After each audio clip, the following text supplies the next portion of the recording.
এখন শুনবেন সংবাদ শিরোনাম। ফেব্রুয়ারি নির্বাচন হবে জনগণের ক্ষমতার প্রতি সরকারের অঙ্গীকারের প্রাতিষ্ঠানিক রূপ। ওয়ার্ল্ড ফুড ফোরামে প্রধান উপদেষ্টা। ক্ষুধা ব্যর্থ অর্থনৈতিক ব্যবস্থার ফল।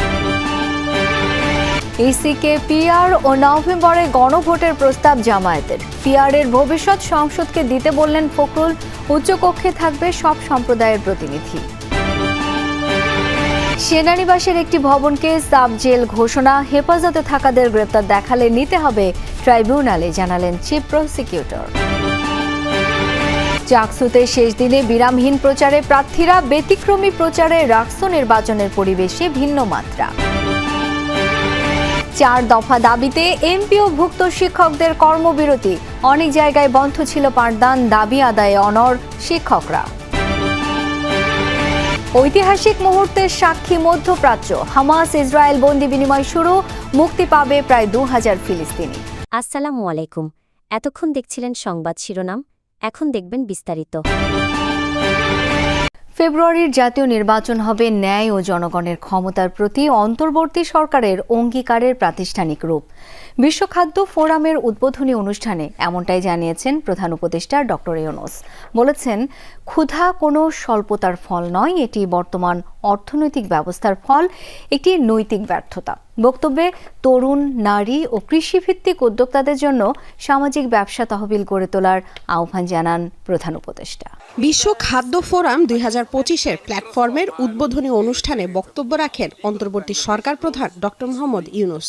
বলেন, ফোরামের 80 বছর পূর্তি কেবল একটি উদযাপন নয়, এটি ভবিষ্যৎ প্রস্তুতির ডাক। This year's theme, hand in hand for better food and a better future. অন্তর্বর্তী সরকার প্রধান এ সময় বাংলাদেশের গণ অভ্যুত্থানের কথা তুলে ধরেন। বলেন, তরুণদের নেতৃত্বে জনগণের অংশগ্রহণে একটি সফল আন্দোলন সংগঠিত হয়েছে। বর্তমানে সেই তরুণরাই দেশের প্রতিষ্ঠানগুলোর পুনর্গঠনে নেতৃত্ব দিচ্ছে। আগামী ফেব্রুয়ারিতে জাতীয় নির্বাচন আয়োজনের কথাও পুনর্ব্যক্ত করেন ডক্টর ইউনূস।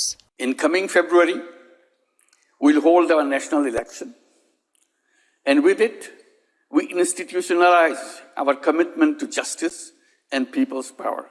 ক্ষুধা কোনো স্বল্পতার ফল নয়, এটি মানুষের তৈরি অর্থনৈতিক ব্যবস্থা ও নৈতিক ব্যর্থতার ফল বলেও মন্তব্য করেন professor Yunus. In 2024, 673 million people went hungry. Yet we produce more than enough food. This is not a failure of production. It's a failure of the economic system. It's a moral failure.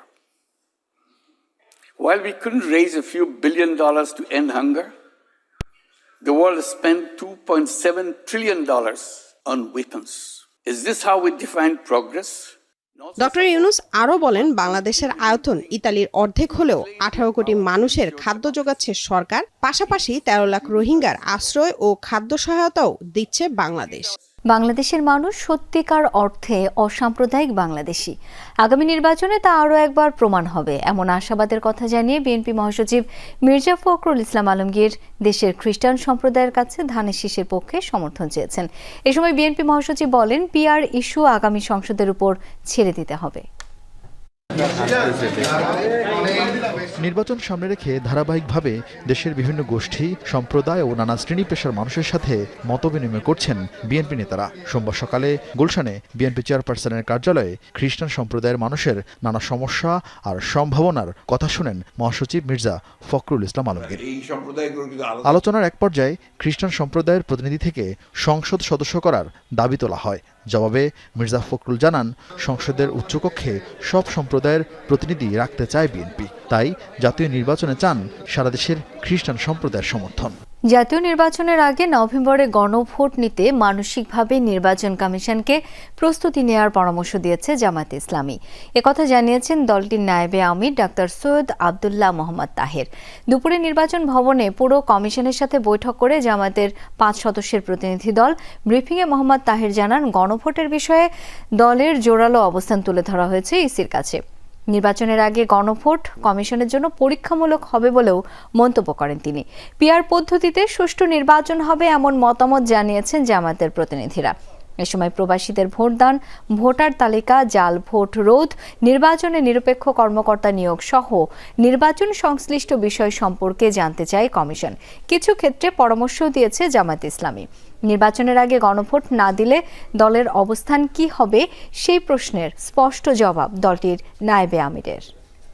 একসাথে হওয়ার ব্যাপারে কোন কোন দলের মত আছে, আমরা বলেছি না, এটা আলাদা হইতে হবে, কারণ দুইটা বিষয়। একটা হচ্ছে আমাদের কতগুলো রিফর্মস আছে, এটা ইলেকশন যখন হোক, ইলেকশন যেভাবে হোক, তার বাইরে এটা জাতির জন্য একটা স্থায়ী একটা রিফর্মসের বিষয়। এক্ষেত্রে যে প্রস্তুতি দরকার, আমরা রিকোয়েস্ট করেছি যদি ন্যাশনালি সিদ্ধান্তটি হয় যেটা আলাদাভাবে হবে, যেটা আমরা চাচ্ছি নভেম্বরে, বাংলাদেশ জামাত ইসলামী সহ আমরা অনেকগুলো দল চাচ্ছি।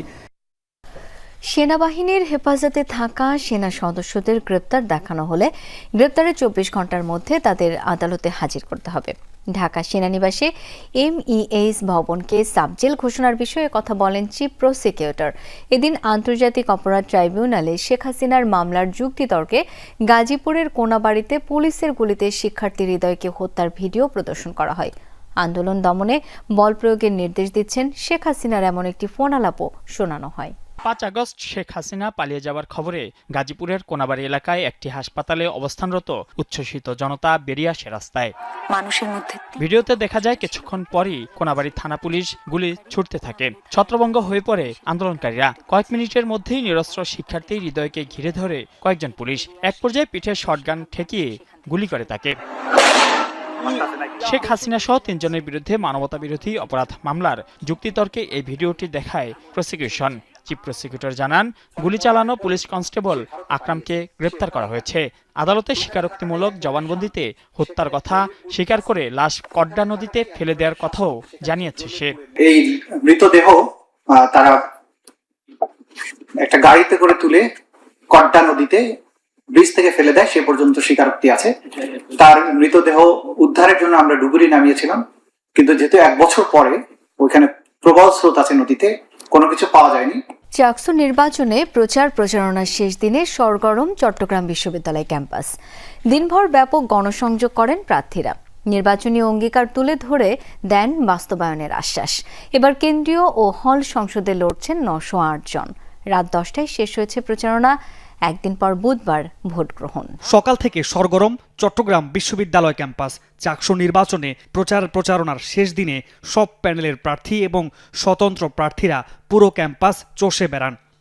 মূল বেতনের 20% বাড়ি ভাড়া সহ 3 দফা দাবিতে দ্বিতীয় দিনের মতো রাজধানীর কেন্দ্রীয় শহীদ মিনারে অবস্থান করছেন বেসরকারি শিক্ষা প্রতিষ্ঠানের এমপিওভুক্ত শিক্ষক কর্মচারীরা। আন্দোলনরত শিক্ষকরা বলছেন, জনদুর্ভোগ এড়াতে শহীদ মিনারে অবস্থান চালিয়ে যাবেন তারা। জানান, প্রজ্ঞাপন জারি না হওয়া পর্যন্ত আন্দোলন চলবে। আলোচনার মাধ্যমে প্রজ্ঞাপন নিয়েই শ্রেণীকক্ষে ফিরবেন বলেও জানান শিক্ষকরা। ইসরায়েল ফিলিস্তিন বন্দি বিনিময়ের মধ্য দিয়ে যুদ্ধবিরতি বাস্তবায়নে ঐতিহাসিক মুহূর্তের সাক্ষী হল বিশ্ব। সোমবার 20 জিম্মিকে মুক্তি দেয় হামাস। শুরু হয়েছে ইসরায়েলের হাতে বন্দি ফিলিস্তিনিদের মুক্তির প্রক্রিয়াও। এরই মধ্যে মুক্তি পেয়েছেন 250 ফিলিস্তিনি। এদিকে ইসরায়েলের পার্লামেন্টে দেয়া ভাষণে এই ঘটনাকে মধ্যপ্রাচ্যের জন্য নতুন ঐতিহাসিক ভোর আখ্যা দিয়েছেন মার্কিন প্রেসিডেন্ট ডোনাল্ড ট্রাম্প। এই উল্লাস বেঁচে ফেরার আনন্দের, এই উচ্ছ্বাস নিজের ভূমিতে ফিরে আসার।